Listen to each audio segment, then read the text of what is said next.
and some public pronouncements, maybe is the right word. Retired military people and former CIA people, many of them say that drones really are not productive. Robert Reiner, he was a counterterrorism center director. He says, one wonders how many Yemenis might be moved in the future to violent extremism in reaction to carelessly targeted missile strikes. And in Pakistan, Joyce talked about how many, we've killed more people in Pakistan alone than were killed at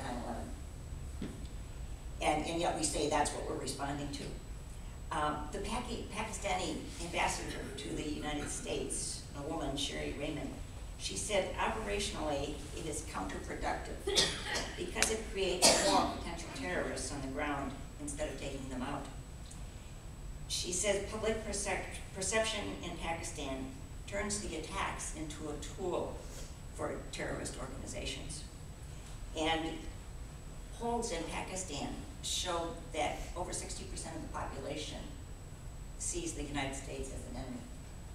So we're having exactly the opposite result that we want to have, or that we're being told we should have from the drones. In fact, in November, the New York Times reported that 15 people were killed in an attack, and the Pakistani Taliban was responding to an earlier attack by the U.S. So it's sort of this tit for tat and ratcheting of offenses. In Gaza, Palestine is one of the other areas where Israel is using drones. And they have, let me get the numbers here, 162 Palestinians killed in an 8-day attack in November of 2012. Drone strikes killed 36 and injured 100. 24 of the 36 people killed in Gaza by Israeli drones were civilians. So, again, as in drone warfare generally, it is not just the bad guys. It's all kinds of people. The UN has now appointed Ben Emerson. He's a special rapporteur on counterterrorism and human rights. Remember I said that under the UN Charter that if you claim self-defense, you're supposed to report, what you've done? Well, we're not. And so he's been charged with doing a report, and they're going to take, I think they're going to be in 8 countries, and they're taking individual strikes, drone strikes, and very carefully seeing what percentage of people are being killed, And actually, I was thinking when you mentioned, Joy, about the definition of a militant, about, anybody with 18 to 65. The only way that we say somebody wasn't a militant is if after they're dead, there's some evidence that they weren't. I mean, now, is that a crazy way of deciding who's a militant? So it's going to be interesting because when this report comes out, it'll go to the Security Council, and the U.S. could well be charged with war crimes. And as Joy also mentioned, 76 countries now have the technology. And just think about what we're doing in terms of how we are making this kind of, well, Medea Benjamin in her book on drone warfare, she calls it remote control killing. And that really hardly seems like a way to bring about a peaceful world. We also thought, maybe I'll just go on, yeah. We thought so often we don't hear the stories about people who live under drones. And there's an interesting piece, I'm going to just read a couple paragraphs, in the February Progressive, our very own magazine from Wisconsin, from Madison. It's written by a guy, Mudassar Shah. He's a freelance journalist, and he's worked with drone victims, especially school children, in Waziristan and elsewhere in Pakistan. But he had a lot of trouble to get to North Waziristan. He asked a bunch of drivers, it took him 3 hours because they are very worried about the drone attacks, and apparently they feel anybody with a cell phone can be a spy because it's got a GPS, and so it can call in a drone attack.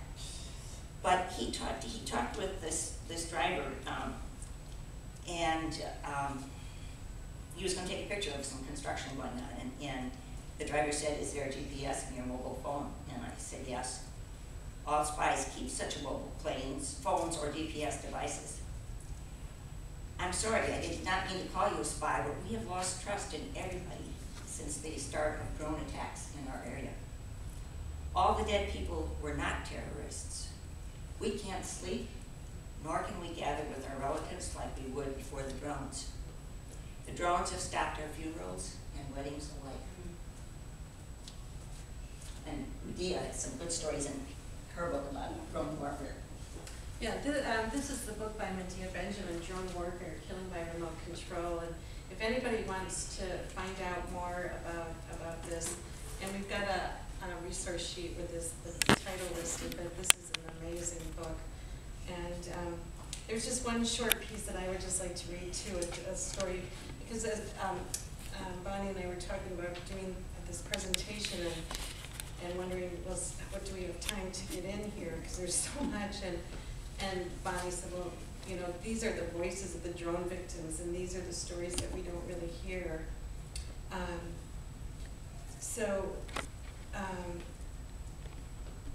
Asif Iqbal was not a militant or even a militant sympathizer, but a school teacher. After receiving his master's in English literature from the National University of Modern Languages, he had returned to work as a school teacher in the adjoining village of Daktal. It was a post he had held for 8 years, teaching children with whatever meager resources he could muster. For nearly a decade, he had weathered threats and school closures enforced by the Taliban and smiled through the restriction placed by Pakistani security forces. He bravely confronted the myriad challenges of educating a population riven by war, arguing for the distant benefits of education against the instant power of firearms. This educated man, who had put his faith in the promise of the future, was now dead, the target of a faraway aggressor he would never know, an aggressor who would face no punishment for pressing the fire button without looking long enough, without checking and double-checking the target. He left behind his own family. His bride of 3 years was now a widow, so distraught that she could not speak for weeks after the attack.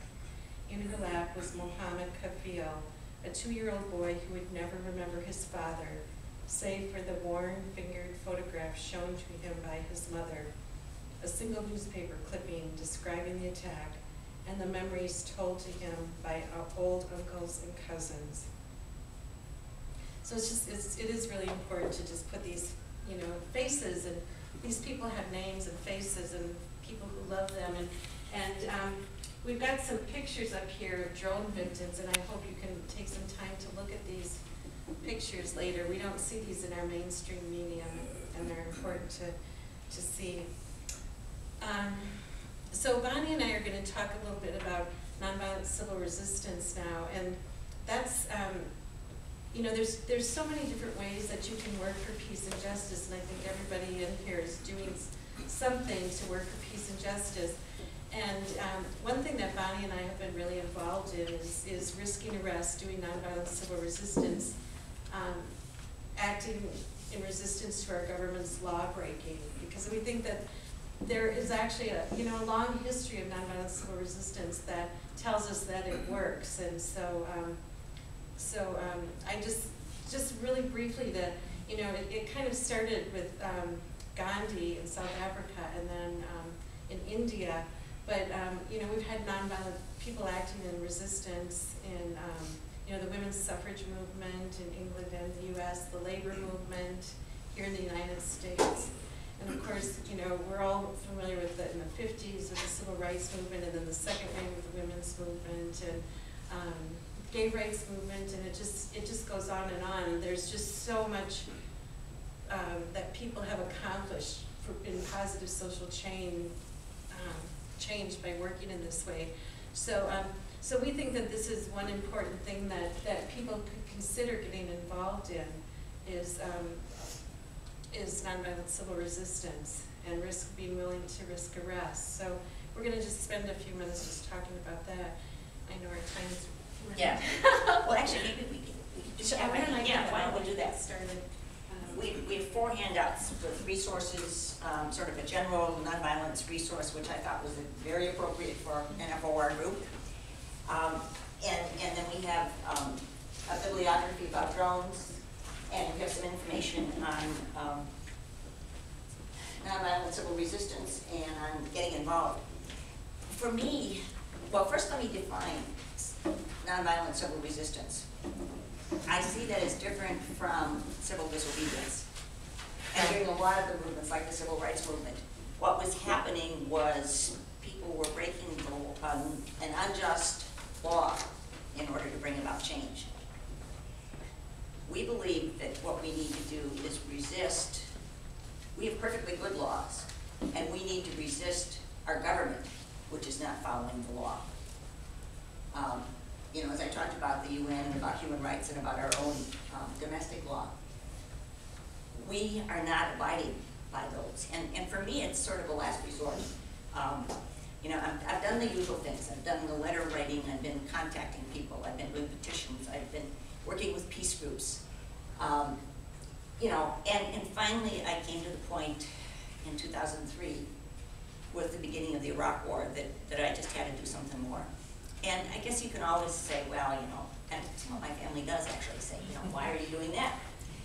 But I think it is really important because I think what civil resistance does and the risking of arrest, I think it shows sort of the strength of not only your own feeling, but I think it gets the attention of the public in ways that all of the other things don't.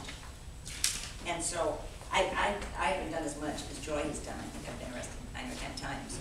And I always say it's catch and release because it's normally been, I've been issued a citation, and for a while, especially at the beginning of the Iraq War, we would end up you know, doing an action, we'd get cited and get a court date, and then we'd go to the judge, municipal judge, and we would always stipulate the facts, but then we'd argue, you know, international law and necessity and all the other things. And we would ask for community service. And the municipal judge was just fine about that. In fact, he didn't even say where we had to do it, so we all kept doing it with the Wisconsin Network for Peace and Justice. So the other organizations we were already part of. I went with Joy one time to DC, and we did an action at the Pentagon. And that was, again, a catch and release, because I hadn't been there before, and I'm not supposed to go back. And then we've been doing actions at Polk Field since December of 2011, right? Yeah. And we always would send a letter to the commander, and we would say, we'd like an appointment, we'd like to talk to you about, you know, our concerns about drone warfare. And of course, he never responded. Joy would talk to the spokesperson for the Wisconsin Air National Guard, and she would say, we're not the people to talk to, we're just following orders. You talk to the, you know, elected officials, which of course we had already done. So finally in April, we crossed the line, and the sheriff was there, and we read our letter and got arrested, and he took us in to be booked and lost it. So that was the first experience I had of that. You've honored me many times you've been taken to jail to be booked. But that was a whole interesting experience too. So I think the nonviolent civil resistance is something I feel called to, and I think that more of us ought to be doing it. Chris Hedges has done some interesting books about that. He sort of makes the case that because so much power is now in the hands of corporations who fund the elections, who fund, you know, that our voices aren't being heard very well. And what we have is our bodies. And if there's enough of us, they'll pay attention. So I think that's an important thing. And obviously, non-violently taking actions is what we're about. There's one, let's see, we have the handout for this one, about principles of nonviolence. This one is from the National Campaign for Nonviolent Resistance that Joy is a facilitator of. And it says basically, we won't use violence, verbal or physical, we won't destroy or damage property, we won't, let me see, where's my next list here? I've got it. It's no drugs and no alcohol, we won't run away from the police, we'll, we willingness to accept suffering without retaliation. avoiding both external physical and internal spiritual violence. And I think this one I really like, that nonviolence, a nonviolent resistor has great faith in the future. Because you put your stuff out there and you don't know what's going to happen. And it may seem very foolish to do it, but I think that you never know. There was a great story when I was on the FOR National Council. In the 50s, while Eisenhower was president, there was a campaign. China was having a famine, and they were still the communists and the bad guys. And FOR urged people to send 2 bags of grain or rice. And about 10,000 of those were sent to the White House. And FOR never really, heard what happened, and it was sort of one of those things that they did, and then eventually it petered out.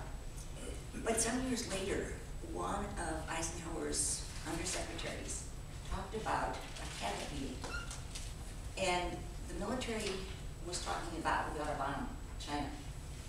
And Eisenhower said, well, how many people sent in those little bags? And he was told about 10,000. He said, well, I guess if that many people think we should feed the Chinese, maybe we shouldn't bomb them. And so I think, we don't always know what, who would have thought that the man who set himself on fire in Tunisia would set off the Arab Spring? We just don't know, and so it's really, I think, critical that we do something. And I'm not saying everybody should do what we're doing. That you each have your own call. But I think it's important to think about it at least. Because I find that if I talk about what happened at Polk Field, people do pay a little bit more attention. And so it's one little way, I think, of spreading the word about nonviolent resistance. I think I got off the topic a little bit, but anyway. So we do a lot of different actions in a lot of different places in Madison, and like Bonnie said, Polk Field and Camp McCoy, and I've done quite a few in Washington, D.C., and Bonnie's been there also. One really important piece of it is that what we're doing is always nonviolent, and that's one of our most important tenets, is that we remain nonviolent through all of this. And it just can put us just sort of just kind of a step above what the government's doing, because what they are doing is very violent, and we just always remain nonviolent.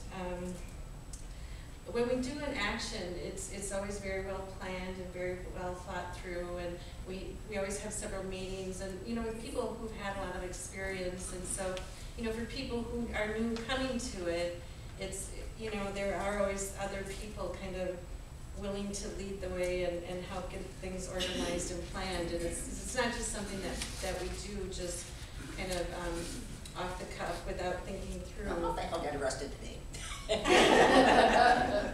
But then what we always say too is that we're risking arrest. We don't say we're doing this to get arrested. We always say we're risking arrest because we're making a decision that we're willing to take this action, knowing that there's a possibility of arrest, and then it's the police that have to decide whether they'll really arrest us or not. And things that I've been charged with are things like trespassing or failure to obey, or demonstrating without a permit. They're all just kind of these minor charges. But then when we, like Bonnie said, most often we're released after a few hours of processing. In DC, however, often we're held overnight, and then we have to see a judge the next day. We go to court and continue our witness and plead not guilty because we aren't breaking the law. It's the government that's breaking the law. We're there exercising our First Amendment rights and our obligations under Nuremberg. And when we plead guilty, then we end up going to trial and representing ourselves so that we can say what we need to say in court. And I've been found guilty, I've been acquitted. I've never spent any long periods of time in jail. The longest was 3 days. But there are friends of mine, good friends of mine, who have spent time in jail because of what they're doing, because of their convictions. Right now, Brian Terrell, a Catholic worker from Iowa, is in federal prison in South Dakota. He, for 6 months, he did the same thing we did at Polk Field at a military base in Missouri, and the judge put him in prison for 6 months for what he did. That was just unbelievable. But Tell them what they did in, what? tell them what they did in Juneau County. Oh, and yeah, in Juneau County, we ended up getting our charges dismissed. They just, I don't think they wanted to deal with it, and they dismissed the charges. They said they were gonna re-charge us with something, I think, less serious. Yeah, ordinance. An ordinance violation, and it was originally trespassing, and they dismissed that and said, well, we're gonna recharge you with an ordinance violation, and then they just forgot it. Kathy Kelly, how much time has she had to spend in prison, you know? Kathy Kelly? Oh, yeah, she's had, you know, several times. She's spent 6 months or more, yeah. So it does happen, but, you know, for me, this is just, you know, I think about what kind of a world my grandchildren are growing up into, and I started, my first arrest was in 2003. I don't know how old I was then, in my 50s, I think. I don't know. Maybe in my late 40s, I don't know. But anyways, it doesn't matter, but I just, you know, I have to do this because not only my grandchildren, but, you know, I think sometimes when you become a grandparent, you can just, you know, you can feel like, you know, you really care about all the children of the world and what kind of world are we leaving for them, and so I really need to keep doing this. So, yeah, we just thought we'd say a few things about what's going on in Wisconsin, and Joey will talk a little bit more nationally. We've been doing these monthly vigils at the gates of Oakfield up in Boston. And we have written to the commander, although have gotten no reply. One of the possibilities is to do vigils at other locations. You guys are doing a weekly thing, which is really great, you know, at Paul Ryan's office. But I think, what's the company? Alliant is a company people live here, and we think they're manufacturing some components of the drones. And that might be something for you to look into, and might be a place locally that you want to, you know, have a public presence so that people know that that's happening, and it's a way of them, sort of like this drone is a way of making people aware of what we're doing. There's also the Wisconsin Network for Peace and Justice has a weekly email you can get, which has a great peace and justice calendar. It talks about stuff all over the state. But the people that have been coming to the vigils are really all from all over. We've had people from Nuke Watch, which is up in northwestern Wisconsin, well, Lars comes from Janesville.